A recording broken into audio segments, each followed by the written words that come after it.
Beetles.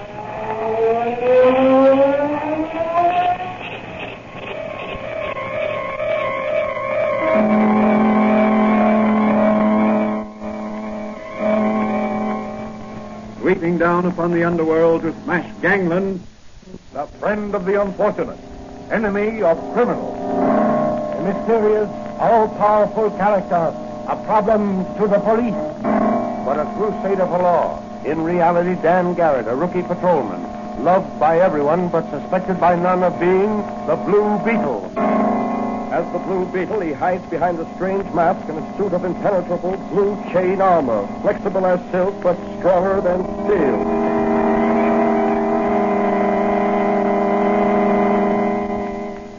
Today's episode of the Blue Beetle is entitled Death Strikes from the East.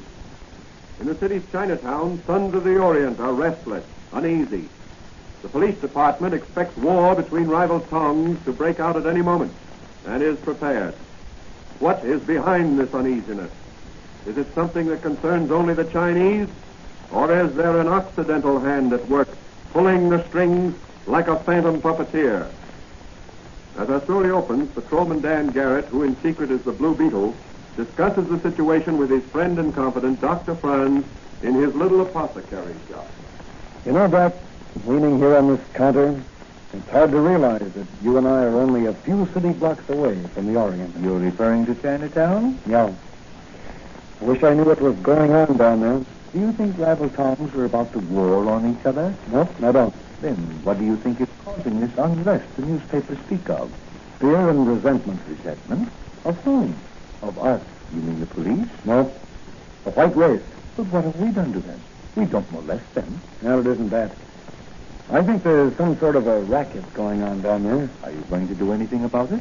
Well, I'm going to ask the chief to assign me to a beat in Chinatown. You'd better be careful, Danny. You could disappear down there and no one would ever find you. Oh, I'll be careful, all right. I've got a friend down there. A Chinese? Yeah. Restaurant keeper, Ling Wan. Cultured gentleman. I saved his life once, and he's never forgotten. I'd imagine he could be very helpful. Well, I've got to run down to headquarters now. Maybe Manigan and I can both get assigned to that district. Well, good luck to you, Danny boy. Thanks, Doc. So long. Patrolman Dan Garrett is headed for the Orient.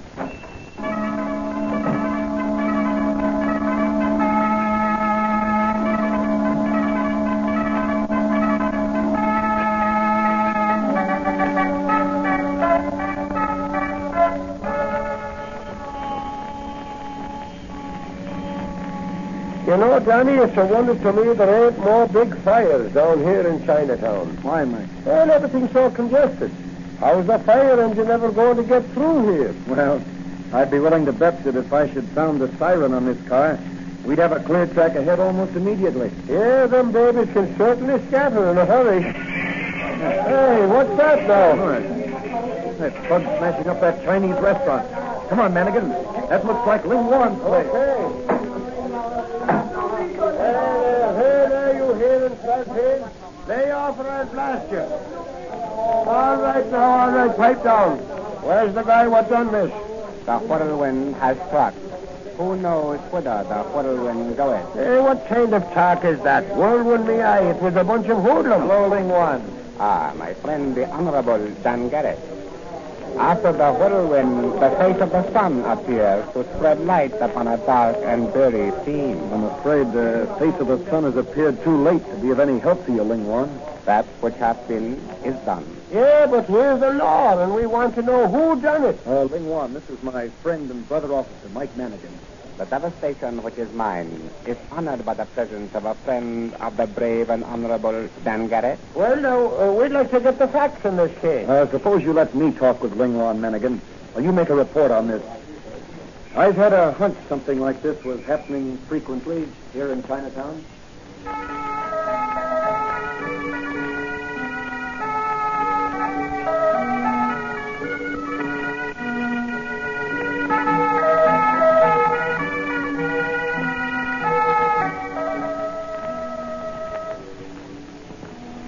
You say, Ling Wan, that if a merchant refuses to pay tribute money to the one you call the Purple Dragon, and buy his merchandise through him, his shop is wrecked as yours was just now? That is true, my friend. The Purple Dragon controls the commerce of Chinatown. Well, what happens if the merchant still refuses to deal with the Purple Dragon after his place of business is wrecked? Some member of his family disappears. If it is an elder son, he meets the hatchet man in some dark street. If a younger son, he is found strangled. If the merchant has only daughters, one of them is kidnapped and offered as a human sacrifice to appease the Tibetan earth goddess. Do you mean to say that they're actually sacrificed? Killed? There is a ceremonial conducted by the Purple Dragon, which includes human sacrifice. Before the ceremony, however, the victim's hair is cut off and sent to her parents. If a sufficient amount of money is paid, the victim is released. Good Lord, Lingwan. Why haven't the police been informed of this? One does not seek certain death needlessly. The Purple Dragon spies are everywhere. Well, Lingwan, you're taking a great risk in having me in your home. But I assure you something will be done immediately to end this state of affairs. Who is this Purple Dragon? Have you any idea? He must be a powerful Oriental. There is a growing suspicion that the Purple Dragon is not of our race, but of yours. What? A white man? I am sorry to say it, my friend, but it is so. Well, Dan Garrett is going to do something about that. And he's starting right now. I've sworn to uphold the law, to serve justice, to drive every crooked racketeer from this city. This extortion racket must be smashed.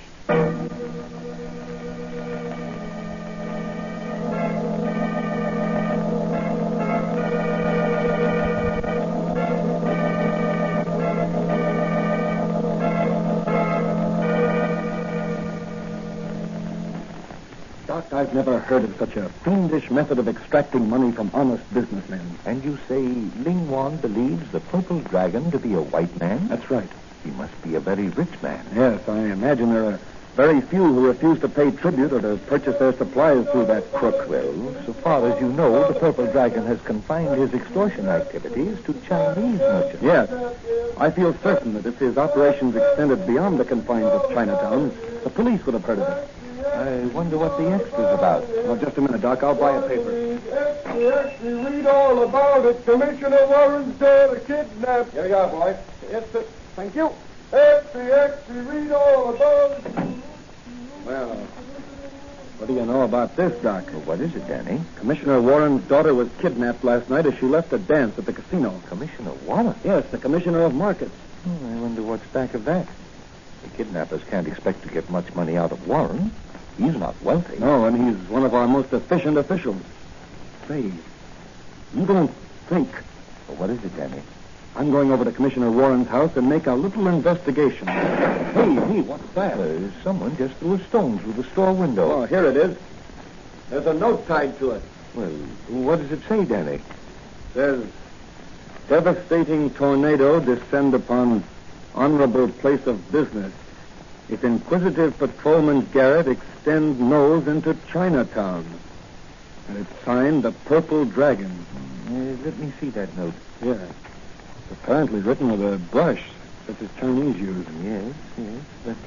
But it wasn't written by a Chinese. What do you mean? The Chinese writing is distinctive. The technique of Chinese brush writing is such that even if the Chinese were writing in English, the brush marks would be distinctively Chinese. This note was written by a man who at one time might have lettered addresses on shipping cases. A shipping clerk, I would say. Well, that's very interesting, Doc. And the Purple Dragon, or whoever writes his notes for him, is a white man. Well, Doc, this note spikes my guns. I can't endanger you and your business. Oh, don't be silly, Danny. Don't be silly. Your duty comes first. I can take care of things here. And just let somebody start something. There are things in my laboratory back there that will make them wish they'd stayed away. Well, I've got to be going, Doc. Take care now and don't worry. I'm not going to Chinatown. My next call is in the opposite direction.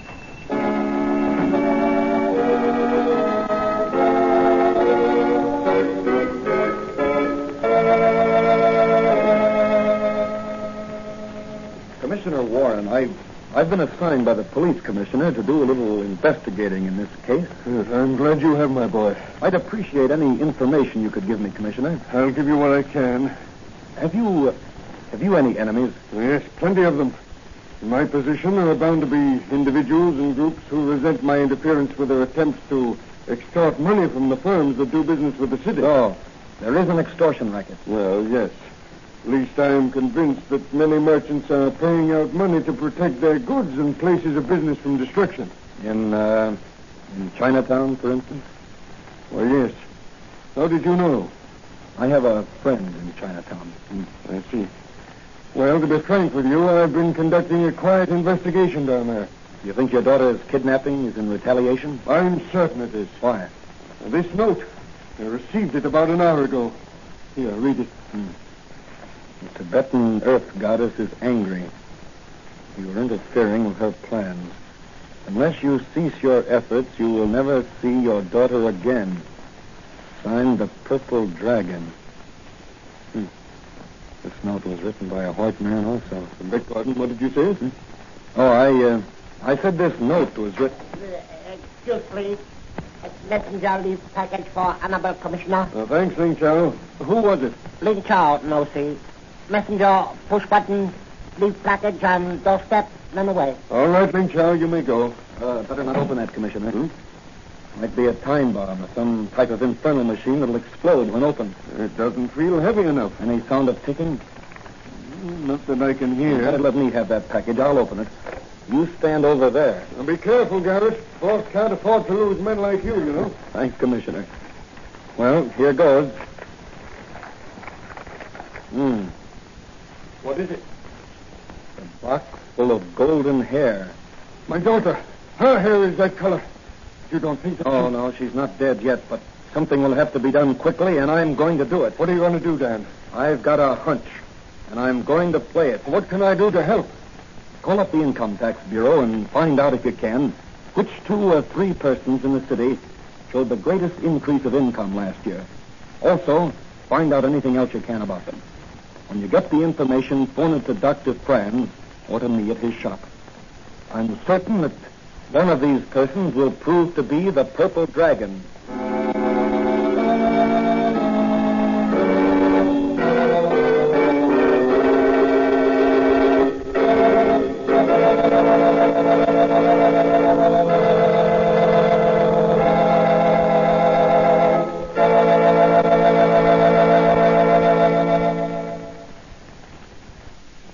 What does Dan Garrett plan to do next? Will his activities draw down upon his good friend Dr. Franz the wrath of the Purple Dragon? What will happen when the Blue Beetle faces the Purple Dragon?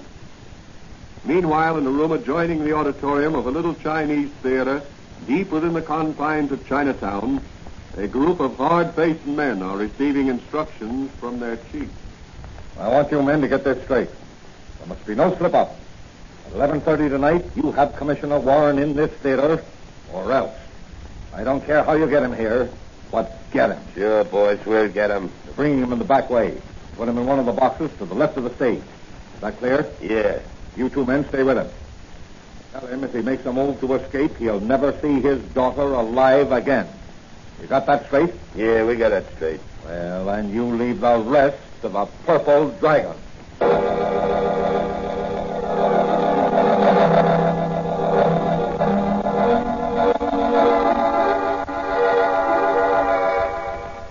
In Dr. Franz's laboratory, Dan Garrett is donning the mask and blue chain armor of the Blue Beetle. Oh, Danny, Commissioner Warren called just before you arrived. Oh, what did the commissioner have to say? He said the 2 most financially successful men last year were Roger Gillespie, the contractor, and a fellow by the name of Anthony Rondos. Gillespie seems to have made a fortune during the building boom last year, and Rondos apparently made a great success of the importing business.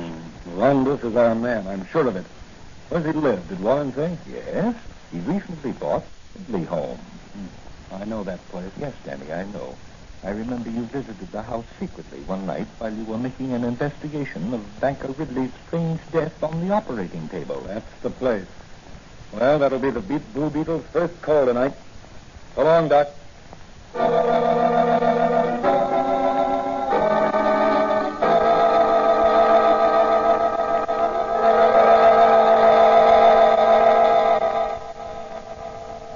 Yes, this is Rondus.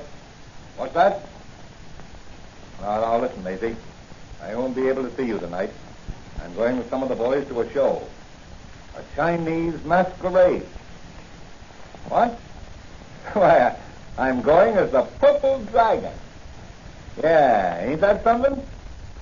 Yeah. Yeah, well, goodbye. I got to get going.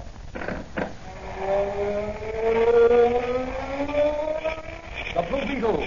Yes, Mr. Purple Dragon, alias Tony Rondus, extortionist and blackmailer, the Blue Beetle. Oh, you're wise to my racket, yes, and I'm going to end your racket tonight. That's what you think. But no one is going to end my racket tonight or any other night. I'll not bother to shoot. Your bullets can't pierce this chain armor I'm wearing. The Blue Beetle is... Oh, my throat. Good work, Wang Pao. Pull the silken cord tighter around the Blue Beetle's neck. That's enough. He's gone under. Let him drop. Is the Blue Beetle dead? I don't know, but tie him up and throw him in the vault downstairs. Oh, here. Here's $100. Buy yourself a new opium pipe. I'm going down to Chinatown. I'll deal with the Blue Beetle later.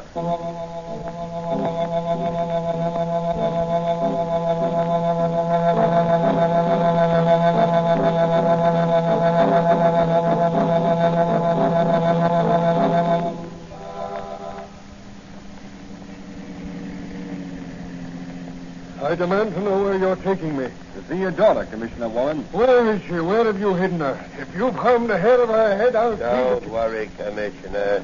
She ain't dead yet. Her hair's a little short since the Purple Dragon cut it off. But that was necessary for the part she's playing tonight. Part? What part? She's playing a part in a Chinese play. What sort of a game is this? My daughter's not an actress. Let me out of here. Quiet, Commissioner, if you want to see your daughter again alive. All right. What is it you want? The Purple Dragon wants you to resign as Commissioner of Markets. What? Never. I've sworn to protect the merchants of this city against extortion rackets, and I intend to do it. Better think it over, Commissioner. This part your daughter's playing is awful dangerous. Come on, Commissioner. This is the place. In you go. Maybe you'll change your mind when you see the play.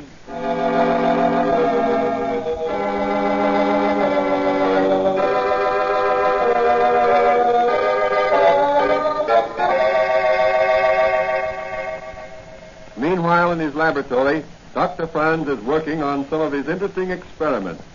Yeah. Now, let's see. 4 cc's of number 17. Someone out front in the store. Coming. You always same Doc Franz? Yes, I am Dr. Franz. What can I do for you? Only, how do I look in this Chinese costume? Why, Danny, bless my soul. You know, for a minute I thought Confucius himself had entered my shop. And my disguise is good. Oh, it's excellent, Danny, excellent. But why is the Blue Beetle dressed as a Chinese coolie? Well, the Blue Beetle is attending a theater party in the old Chinese theater tonight as an uninvited guest. And I think that when the party is over, the Purple Dragon and his extortion racket will be a thing of the past. Anything I can do to help? Yes. I saw among your collection of curios an ugly Chinese warrior's mask. I'd like to borrow it for tonight. Oh, certainly, Danny, certainly. I'll get it for you. It's in this chest right over here. I'm going to throw a scare into some real as well as fake Chinese tonight. Here it is. There. Hey, what an ugly mask. Here, let me put it on. There we are. Now, how do I look? Oh, terrifying. That's good. Well, the stage is set and the audience is waiting. Good night, Doc. The Blue Beetle is playing a new role tonight.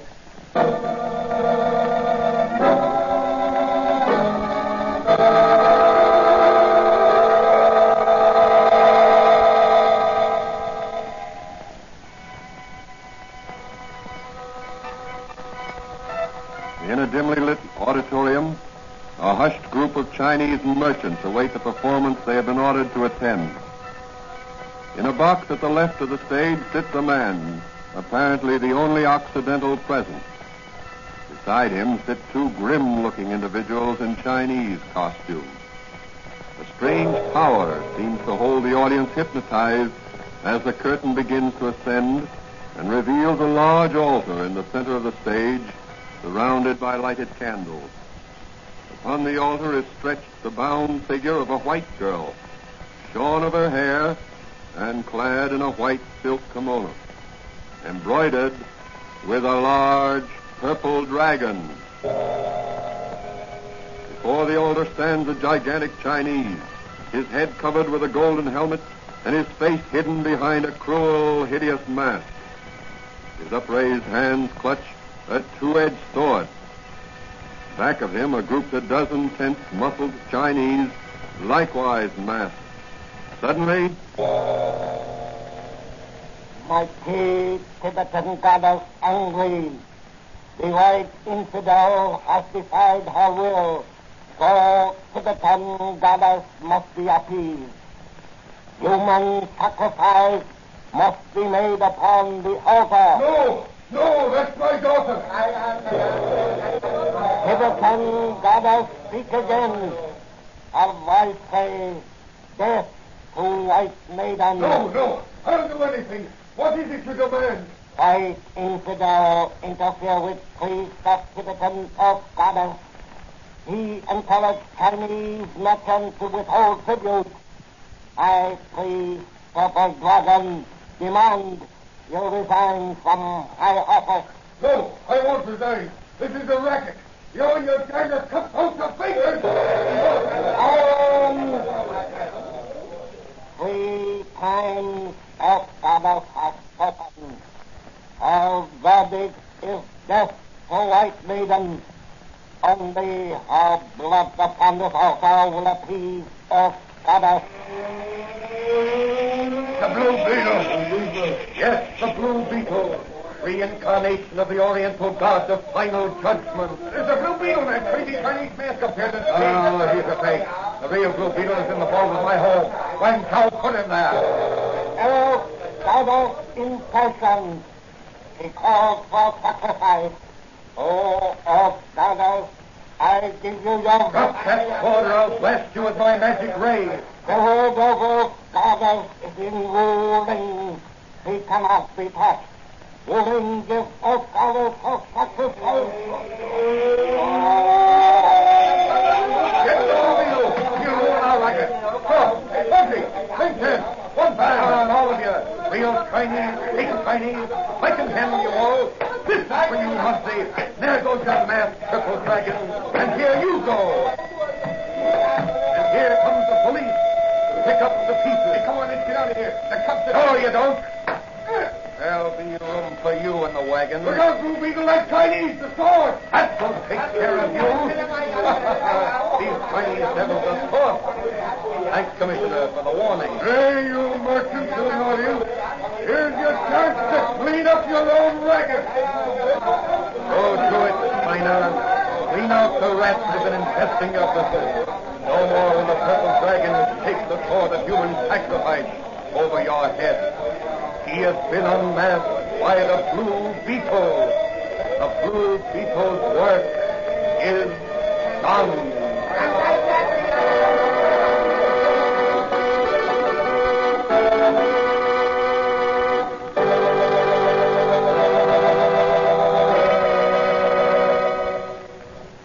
And so the Blue Beetle smashed another racket and regained for his fellow citizens the admiration and respect of a grateful people.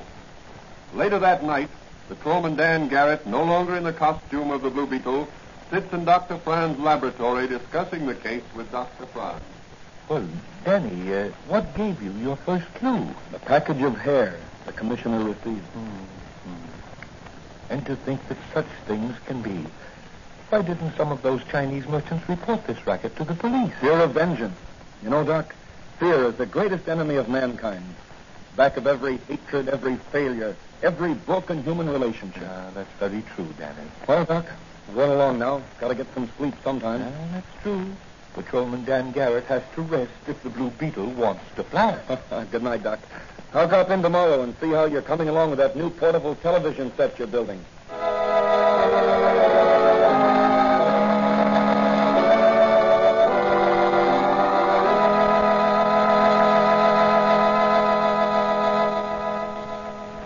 So Dr. Franz is working on a portable television set. Will it be successful? How can the Blue Beetle use it to run down criminals? What will be the Blue Beetle's next case? These questions will be answered in the next episode of The Blue Beetle.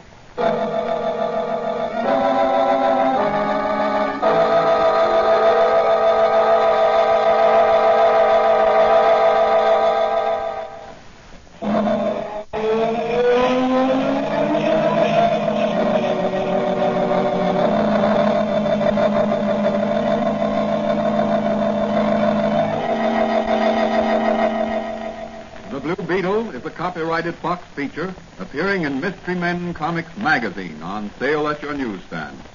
The Blue Beetle is on the air twice a week on this same station. Consult the broadcast schedule in your local newspapers. And don't forget to listen in.